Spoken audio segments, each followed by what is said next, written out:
সন্দেশখালীর বেতাজ বাদশাহ তিনি দাপুটে তৃণমূল নেতা শেখ শাহজাহান রেশন দুর্নীতি কাণ্ডে নাম জানানোর পর থেকেই পলাতক, পুলিশের খাতায় ফেরার, তার নামে লুকআউট নোটিশ জারি হয়েছে, এখনো পর্যন্ত পুলিশ তাকে খুঁজে বের করতে পারেনি।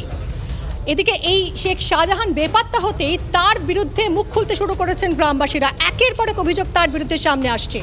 15 জন আদিবাসী তারা অভিযোগ করছেন তাদের 42 বিঘা জমি গ্রাস করেছেন শেখ শাহজাহানের ভাই, যে ভাই তারই ছত্রছায়ায় থাকে এবং যে ঘটনায় মদত রয়েছে শেখ শাহজাহানের। প্রথমে শুনুন কি অভিযোগ করেছেন তারা।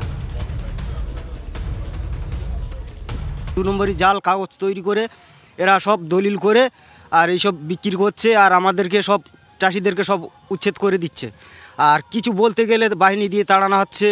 শাহজাহানের মদত্ত সিরাজ শেখ এই জমিগুলো কিনে নিয়েছেন এবং তার স্ত্রী নিয়েছেন বেআইনভাবে কিনেছে। পুলিশ প্রশাসনের কাছে যাননি? পুলিশ প্রশাসনের কাছে গিয়েছিলাম, তারা কোনো কাজ করেনি। শেখ শাহজাহান যা বলছে প্রশাসন তাই মেনে নিচ্ছে। গেল বছর থেকে এবছর চাষে লাভতে পারিনি, আর লাভতে দেয়নি, আমাদের তাড়িয়ে তুলে দিয়েছে। আদিবাসীকে অত্যাচার করেছেন, বিশাল অত্যাচার করেছেন। আমাকে তো এই তো দুর্গাপুজোর আগে আমাকে তুলে নিয়ে গেছিলো বাড়ির থেকে, তুলে নিয়ে গিয়ে মারধর করে আবার আমার কাছ 20,000 টাকা ছিল সব নিয়ে নিয়েছে। আমি ওই কেস করেছি কোর্টে তার কারণে। বাহিনী আছে, ওনাদের বাহিনী আছে, সিরাজের লোক, শাহজাহানের লোক, বাহিনী দিয়ে আমাদের শাসায়। বাহিনীদের হাতে ওই কোদালের আচার নিয়ে যাবে, বাঁটি যেটা বলা হয়, ওই বাঁটি থাকে ওদের হাতে, আর মেশিন থাকে, বাইক থাকে, ওদেরকে 50-60 হাজার টাকা করে একটা করে বাইক কিনে দিতে। 50-60 জন ছেলে আছে। এতদিন অভিযোগ করিনি, কেউ করতে পারছে না ওনাদের চাপে। এটা কেউ যে মুখ খুলবে তখনই তো তাকে আটক করবে, ঘরে গিয়ে বউ ছিল বলে থেকে অত্যাচার করবে। আদিবাসী বিকাশ পরিষদের নেতা দিলীপ সর্দার, তার কি বক্তব্য শুনুন। এসসি কমিশন বিষয়টা জানতে চায় ডিএমকে চিঠি দিয়ে।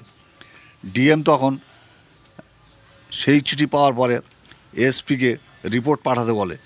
এসডিপিও রিপোর্ট পাঠিয়ে দেয় এবং সেখানে ফেক দলিল দিয়ে, অসংখ্য দলিলের মাধ্যমে সেই জমি হস্তান্তর হয়েছে বলে, এবং কারা কারা করেছে তার মধ্যে সিরাজউদ্দিন শেখ অন্যতম, এবং সেই সঙ্গে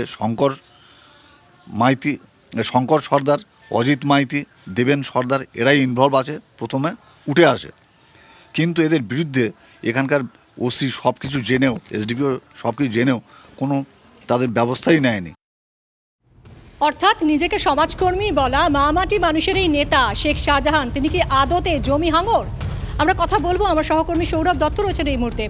সৌরভ, একের পরে ঘটনা যেভাবে পুলিশকে জানিয়েও কোনো কাজ হয়নি, এবং যখন আমরা দেখছি কেন্দ্রীয় স্বরাষ্ট্র মন্ত্রক থেকে শুরু করে রাজ্যপাল বা হাইকোর্ট তারা জানতে চাইছেন একের পর এক কোথায় শেখ শাহজাহান, কেন তাকে ধরা যাচ্ছে না, তার উত্তরটা মনে হয় কিছুটা নিহিত রয়েছে এই ঘটনাতেই। মিমি দেখো, একেবারেই শেখ শাহজাহান কেন অধরা আজ প্রায় 12 দিনে পড়লো, কেন অধরা তার একটা বড় নিদর্শন এই ঘটনা। বের মজুর অন্তর্গত এই আদিবাসী সম্প্রদায়ের যারা মানুষ রয়েছেন তাদের যে দুঃখ দুর্দশার কথা আমরা তুলে ধরছি, সেই গল্প, সেই কাহিনীই বলে দিচ্ছে যে কেন শেখ শাহজাহানের সাম্রাজ্যে শেখ শাহজাহানই শেষ কথা, তিনিই আইন, তিনিই কানুন, সেখানে অন্য কারুর কথা চলে না। এবং সেই কারণে এসডিপিও তিনি রিপোর্টে বলেন ভুয়ো দলিল তৈরি করে জমি হাতিয়ে নেওয়া হচ্ছে গরিব আদিবাসী সম্প্রদায়ের মানুষের। এসডিও নির্দেশ দেন সেই জমি পুনরুদ্ধার করে দিতে হবে। সন্দেশখালী থানার ওসিকে নির্দেশ দেন যে পুনরুদ্ধার করতে হবে না, একই সঙ্গে এটা নিরাপত্তা নিশ্চিত করতে হবে যাতে এই মানুষেরা সেখানে বসবাস করতে পারেন।